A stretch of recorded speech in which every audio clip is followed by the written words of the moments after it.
How the Grinch Stole Christmas by Dr. Seuss. Every Who down in Whoville liked Christmas a lot. But the Grinch, who lived just north of Whoville, did not. The Grinch hated Christmas, the whole Christmas season. Now, please don't ask why, no one quite knows the reason. It could be his head wasn't screwed on just right. It could be perhaps that his shoes were too tight. But I think the most likely reason of all may have been that his heart was 2 sizes too small.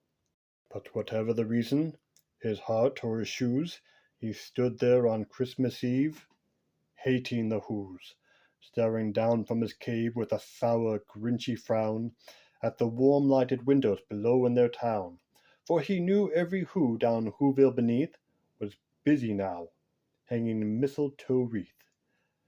They're hanging their stockings, he snarled with a sneer. Tomorrow is Christmas. It's practically here. Then he growled with his fingers nervously drumming. I must find some way to stop Christmas from coming. For tomorrow, he knew. With all the Who girls and boys would wake bright and early, they'd rush for their toys. And then, oh, the noise! Oh, the noise! Oh, the noise! Noise! Noise! Noise! That's one thing he hated. The noise! Noise! Noise! Noise! Then the Whos, young and old, would sit down to a feast, and they'd feast, and they'd feast, and they'd feast, feast, feast, feast. They would feast on Who pudding and rare Who roast beast, which was something the Grinch couldn't stand in the least. Then they'd do something he liked least of all. Every Who down Whoville, the tall and the small, would stand close together, with Christmas bells ringing. They'd stand hand in hand, and the Whos would start singing. And they'd sing. And they'd sing. And they'd sing, sing, sing, sing. And the more the Grinch thought of this Who Christmas sing, the more the Grinch thought, I must stop this whole thing. Why, for 53 years I've put up with it now. I must stop this Christmas from coming. But how? Then he got an idea. An awful idea. The Grinch got a wonderful, awful idea. I know just what to do, the Grinch laughed in his throat, and he made a quick Santa Claus hat and a coat. He chuckled and clucked, what a great Grinchy trick! With this coat and this hat, I look just like Saint Nick. All I need is a reindeer, the Grinch looked around, but since reindeer are scarce, there was none to be found. Did that stop the old Grinch? No, the Grinch simply said, if I can't find a reindeer, I'll make one instead. So he called his dog Max. Then he took some red thread, he tied a big horn to the top of his head. Then he loaded some bags and some old empty sacks on a ramshackle sleigh, and he hitched up old Max. And the Grinch said, Giddy up! And the sleigh started down towards the homes where the Whos lay a snooze in their towns. All their windows were dark, quiet snow filled the air, and the Whos were dreaming sweet dreams without care. When he came to the first little house on the square, this is stop number 1, the old Grinchy Claus hissed, and climbed to the roof, 2 empty bags in his fist. Then he climbed down the chimney, a rather tight pinch, but if Santa could do it, then so could the Grinch. He only got stuck once, for a moment or two, then he stuck his head out of the fireplace flue, where the little stockings all hung in a row. These stockings, he grinned, are the first thing to go. Then he slithered and slunk, with a smile most unpleasant. Around the whole room he took every present. Pop guns and bicycles, roller skates, drums, checkerboards, tricycles, popcorns, and plums. Then he stuffed them in bags, and the Grinch very nimbly stuffed all the bags, one by one, up the chimney. Then he slunk to the icebox. He took the whole feast. He took the whole pudding. He took the roast beast. He cleaned out that icebox as quick as a flash.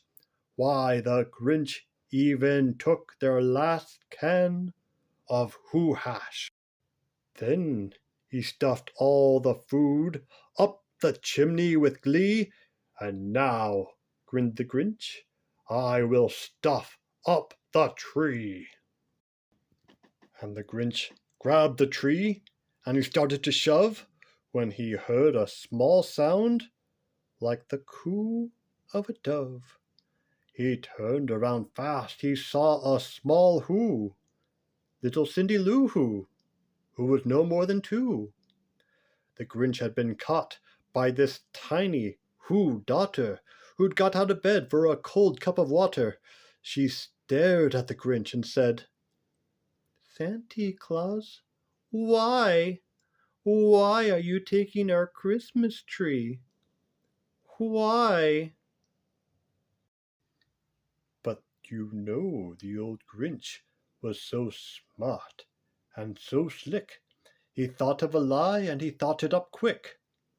"Why, my sweet little tot," the fake Santa Claus lied, "there's a light on this tree that won't light on one side. So I'm taking it home to my workshop, my dear. I'll fix it up there, then I'll bring it back here." And his fib fooled the child. Then he patted her head. He got her a drink, and he sent her to bed. And when Cindy Lou Who went to bed with her cup, he went to the chimney and stuffed the tree up. The last thing he took was a log for the fire. Then he went up the chimney himself, the old liar. On their walls he left nothing but hooks and some wire. And the one speck of food that he left in the house was a crumb that was even too small for a mouse. Then he did the same thing to all the other whose houses, leaving crumbs much too small for the other whose mouses. It was 1/4 dawn, all the who's still abed, all the who's still a-snooze, when he packed up his sled, packed it up with their presents, the ribbons, the wrappings, the tags, the tinsels, the trimmings, the trappings. 3,000 feet up the side of Mount Crumpet, he rode with his load to the tip-top to dump it. Pooh, pooh to the who's, he was grinchishly humming. They'll find out now that no Christmas is coming. They're just waking up, I know just what they'll do. Their mouths will hang open for a minute or two, then the who's down in Whoville will all cry, "Boo-hoo!" "That's the noise," grinned the Grinch, "that I simply must hear." So he paused, and the Grinch put his hand to his ear, and he did hear a sound rising over the snow. It started in low, then it started to grow. But the sound wasn't sad. Why, this sound sounded merry. It couldn't be so. But it was merry. Very. He stared down at Whoville. The Grinch popped his eyes. Then he shook. What he saw was a shocking surprise. Every Who down Whoville, the tall and the small, was singing without any presents at all. He hadn't stopped Christmas from coming. It came. Somehow or other, it came. Just the same. And the Grinch, with his Grinch feet cold in the snow, stood puzzling and puzzling. How could it be so?